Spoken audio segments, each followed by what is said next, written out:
പാത്തുമ്മയുടെ ആട് ഒരു സത്യമായ കഥ. പാത്തുമ്മയുടെ ആട് ചുമ്മാ ഒരു കഥയല്ല. അതിലെ കഥാപാത്രങ്ങളെല്ലാം ഈശ്വരാനുഗ്രഹത്താൽ ഇപ്പോഴും ജീവിച്ചിരിക്കുന്നു. ഇത് എൻ്റെ വീട്ടിലെ സത്യമായ കഥയാണെന്നോർക്കണം. ഇത് ബഷീറിൻ്റെ വീട്ടിലെ സത്യമായ കഥയാണ്.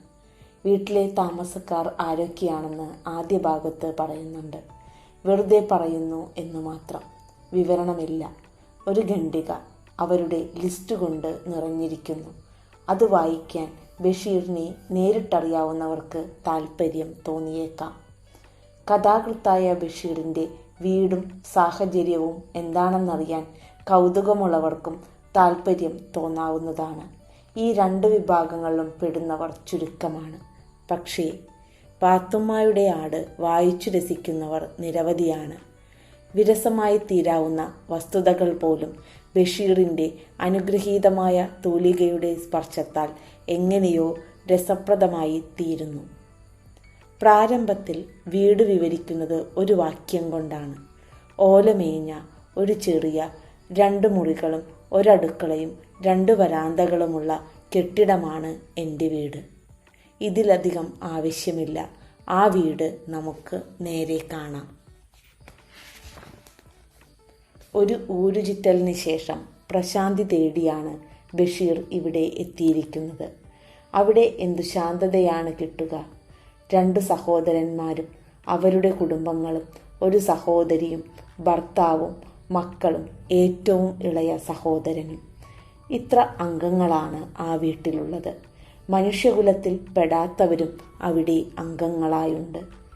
എവിടെന്നോ വന്ന് കുടിയേറി ഉമ്മയുടെ അഭയാർത്ഥികളായി പാർക്കുന്ന കുറേ പൂച്ചകൾ, അവരെ പേടിച്ച് മച്ചുംപുറത്ത് സദാ ഓടി നടക്കുന്ന 1,900 എലികൾ, പുരപ്പുറത്തിരുന്ന് കരഞ്ഞ് ബഹളം കൂട്ടുന്ന കുറേയേറെ കാക്കകൾ.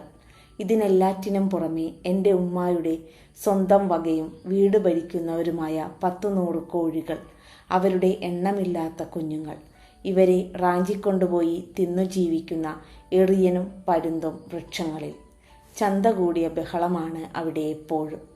ഈ ബഹളത്തിൻ്റെ മധ്യത്തിൽ അതാ വരുന്നു ചുറുചുറുക്കുള്ള ഒരു ആട്, തവിട്ടു നിറത്തിലുള്ള ഒരു പെണ്ണാട്. ആരെയും കൂസാതെ വീട്ടിനുള്ളിൽ കടന്ന് അത് സർവ്വവിധമായ സ്വാതന്ത്ര്യവും കാണിക്കുന്നു. ആരും അതിനെ നിയന്ത്രിക്കുന്നില്ല. ആർക്കും അതിനവകാശമില്ല. കാരണം അത് പാത്തുമ്മയുടെ ആടാണ്. ബഷീറിൻ്റെ സഹോദരിയായ പാത്തുമ്മയുടെ ആട്. കുഞ്ഞുങ്ങളുടെ കരച്ചിൽ, പെണ്ണുങ്ങളുടെ വഴക്ക്, വർത്തമാനം, ഇവ എപ്പോഴും അന്തരീക്ഷത്തിൽ നിറഞ്ഞു നിൽക്കുന്നു. ബഹളങ്ങളുടെയും മേളങ്ങളുടെയും മധ്യത്തിലാണ് ബഷീർ വന്നിരിക്കുന്നത്, പ്രശാന്തത തേടി. ഇനിയും പലതുമുണ്ട് അനുഭവങ്ങൾ. സഹോദരിമാർ രഹസ്യമായി ബഷീറിനെ സമീപിക്കുന്നു. വലിയ ഇക്കാക്ക ഒരാൾക്ക് കമ്മൽ പണിയിച്ചു കൊടുക്കണം, മറ്റൊരാൾക്ക് വലിയ ഇക്കാക്ക പാത്രങ്ങൾ വാങ്ങിച്ചു കൊടുത്താൽ മതി. ഉമ്മായ്ക്കും ഇടയ്ക്കിടെ പറയാനുള്ളത് രൂപ വേണമെന്നാണ്. നീ എനിക്ക് കുറച്ച് രൂപ താ. അബൂബക്കർ ഒരു ചെറിയ കാര്യമേ പറയുന്നുള്ളൂ. വലിയ കാക്ക, നമുക്ക് ഈ മുറ്റം കെട്ടിക്കണം, പെരയുടെ കൂട് മാറ്റി ഓടിടിയിക്കണം. ആവശ്യങ്ങൾ ഇങ്ങനെ അനേകമുണ്ട്.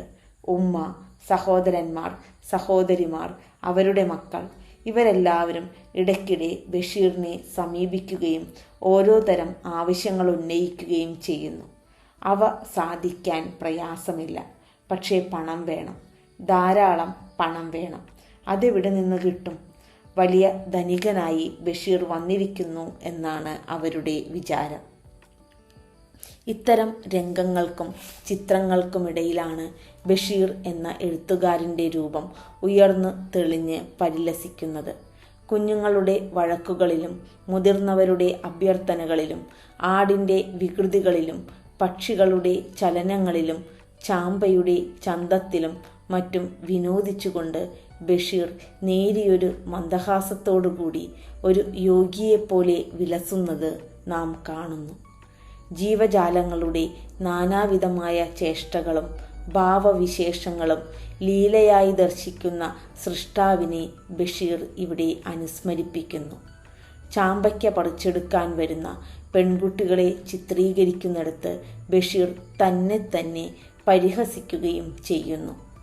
എം. ഗോവിന്ദൻ, സ്വന്തം ഭാര്യ ഡോക്ടർ പത്മാവതി, മകൾ ബാല, കെ.എ. കൊടുങ്ങല്ലൂർ തുടങ്ങിയവർ പോലും ഈ ലോകത്തിൽ കത്തിലൂടെ സ്ഥാനം പിടിക്കുന്നു. മുഖ്യ കഥാപാത്രമായ ആട് സർവത്തെയും അതിലംഘിച്ചുകൊണ്ട് ഈ ചിത്രത്തിൽ ഒരു പ്രതീകമായി വളർന്നു വരുന്നതായി നമുക്കനുഭവപ്പെടുന്നു.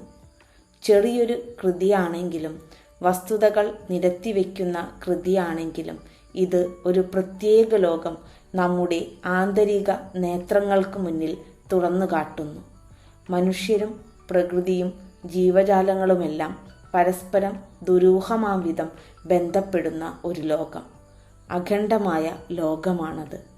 ചെറിയ കാര്യങ്ങളിലൂടെ വലിയ ലോകത്തിൻ്റെ വിസ്മയങ്ങളിലേക്ക് വായനക്കാരെ നയിക്കുന്ന ഈ തമാശക്കഥയുടെ വൈശിഷ്ട്യം വിശദമാക്കാൻ പ്രത്യേക പഠനങ്ങൾ തന്നെ ഉണ്ടാകേണ്ടിയിരിക്കുന്നു. ബഷീറിൻ്റെ സർഗാത്മകതയിൽ നിന്ന് മലയാളത്തിന് ലഭിച്ച ഒരു രത്നമായി ഈ കൃതിയെ ഭാവി തലമുറ വാഴ്ത്തുമെന്നാണ് എൻ്റെ വിശ്വാസം. ജീവിത സാഹചര്യങ്ങൾ മാറിക്കൊണ്ടിരിക്കുമെന്ന് നമുക്കറിയാം. ഇപ്പോൾ തന്നെ മാറിയിരിക്കുന്നു. മനുഷ്യബന്ധങ്ങളുടെ സ്വഭാവവും മാറും. പ്രകൃതിയുമായി മനുഷ്യനുള്ള ബന്ധവും ഇല്ലാതായെന്നു വരാം. അതെല്ലാം സംഭവിച്ചു കഴിഞ്ഞാലും ഈ ചെറിയ കൃതിയുടെ ഗഹനത സുശിക്ഷിതരായ വായനക്കാരെ എന്നും വശീകരിച്ചു കൊണ്ടിരിക്കുമെന്ന കാര്യം തീർച്ചയാണ്. ബഷീർ, ഏകാന്തവീതിയിലെ അവധൂതൻ, പ്രൊഫസർ എം. കെ. സാനു.